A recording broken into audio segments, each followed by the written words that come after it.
Muy buenas a todos y bienvenidos de nuevo a Camps & More. Hoy os traigo una marca diferente, con sus adeptos y sus fans, con una larga historia detrás. Historia que comienza ya por 1902, cuando Hugo Schrader, aprendiz en Voigtlander al final del siglo XIX, se casó con la hija del Dr. Krüger, distribuidor y fabricante de lentes y cámaras en Frankfurt. Y comienza con la idea de montar una empresa dedicada a la fotografía junto a su mujer. Pero pensando que su apellido no iba a sonar muy bien como marca, Schrader, y prefirió utilizar el de su cuñado, Blauber, mucho más fácil de recordar.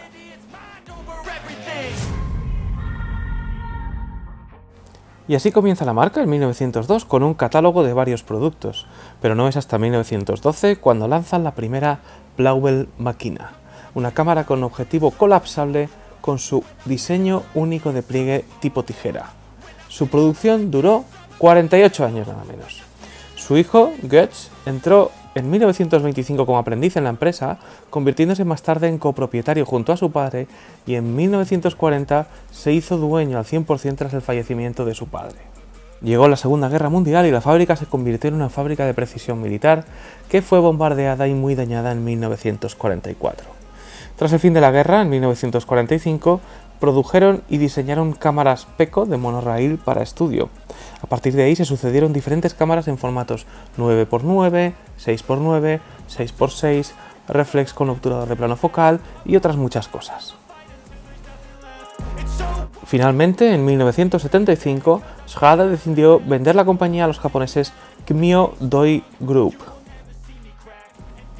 A mediados de los 70, los japoneses produjeron la máquina 6x7 después de muchas discusiones entre el jefe de diseño y otro de los jefes, cuya lente fue producida por Nikon. Tuvo una hermana con óptica angular, la máquina W67, que vio la luz en 1982. El posterior modelo, 670, añadió una zapata caliente y la capacidad de disparar película de 220. La compañía todavía da servicio y repara estas cámaras hoy, pero detuvo la producción de la máquina 6x7 en 1986. Götz Schrader murió en 1997, pero Blauber continuó produciendo cámaras de monoraíl de gran formato como la Peco Profia hasta 2017. Pero ahora os cuento de la Blauber Machina 6.7, que es la que nos ocupa. Los principios de su diseño eran crear una cámara que pudiera 1. Tomar buenas fotografías y 2. Ser fácil de usar. En cuanto a la calidad de la imagen, el Departamento de Diseño Internacional de Doi enfatizó que la lente debía ser excelente y que la cámara debía usar película de formato medio. Además, el telémetro, el exposímetro y otras partes de la cámara se diseñaron para ser muy duraderos, lo que garantiza una alta calidad de imagen. En cuanto a la facilidad de uso, los diseñadores enfatizaron la compacidad y el peso ligero para un transporte conveniente.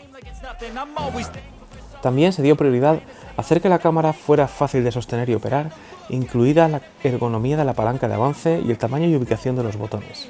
Todo esto hizo que se desestimaran algunas de las partes diseñadas para su prototipo inicial, la Maquinette 67. El nuevo diseño realizado por Uchida y Geissler era más pequeño y simple que el Maquinette 67, aunque solo ligeramente. Fue una tarea de creación llena de discusiones entre ambos para encontrar el equilibrio entre lo que cada uno pensaba que era mejor para su pequeño. Y aquí la tenéis por fuera, os muestro su funcionamiento.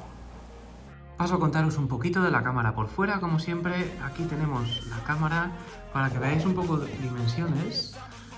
Es bastante delgadita, pero claro, es bastante grande. Entonces voy a compararla con una reflex que bueno, justo tengo por aquí, que es esta Nikon FG.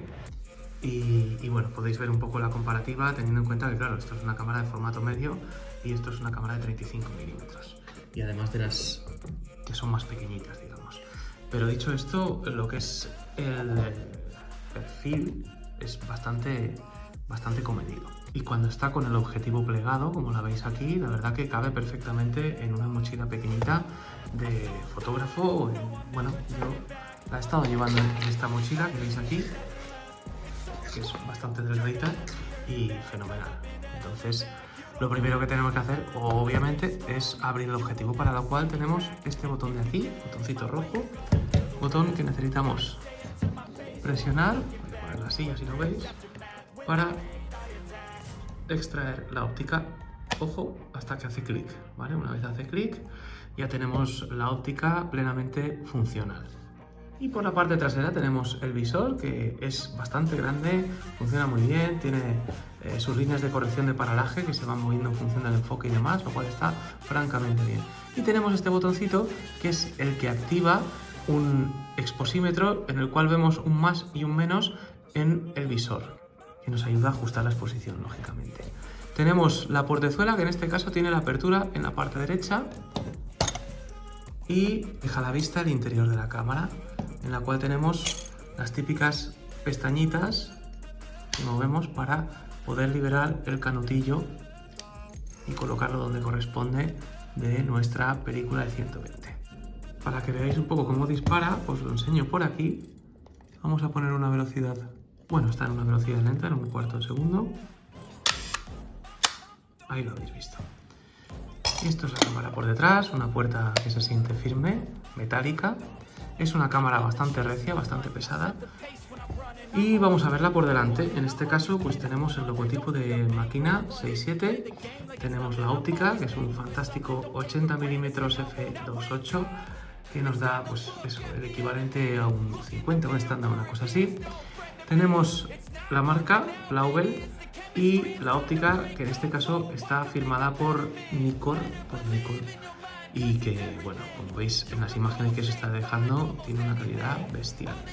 Y tenemos el botoncito para desplegar y plegar el objetivo. Tenemos las dos argollitas para colgarla y poco más. Por fuera ya lo tendríamos todo. Primera noticia. Esto es un camarón. Es una cámara muy bestia, que hace unas fotos espectaculares y que es muy llevable para ser de formato medio. Pero esta cámara también es muy de nicho. Su precio también te lo garantiza. Te tiene que gustar y sinceramente hay veces que puede resultar difícil de recomendar porque hay muchas cámaras de formato medio en un estilo similar que pueden estar a la altura o incluso superarla sin ser tan de nicho. Por ello os voy a dejar links a las reviews de algunas de ellas que han pasado por el canal y así podáis comparar. Lo cierto es que la calidad que otorga esta lente, así como la construcción de la misma y el hecho de que sea 100% mecánica en su funcionamiento, la convierte en un ladrillito duradero. Es llevable pese al tamaño grande y aunque es pesada, pero su compacidad plegada hace que no sea tan complicada de pasear como otras oponentes. Mi amigo José, que es quien me la ha prestado, por cierto, como siempre, 1.000.000 de gracias, ya me decía, ya me contarás, o la amas o la odias. No creo que sea tan extremo, pero bueno, será que la amo. En su contra solo puedo decir algo del sistema de plegado. Si bien es tremendamente ingenioso y hace que la cámara sea súper compacta, se me ha antojado un poquito complejo en algún momento a la hora de plegar, pero seguramente sea culpa mía, porque en manos de su dueño se pliega con una facilidad tremenda.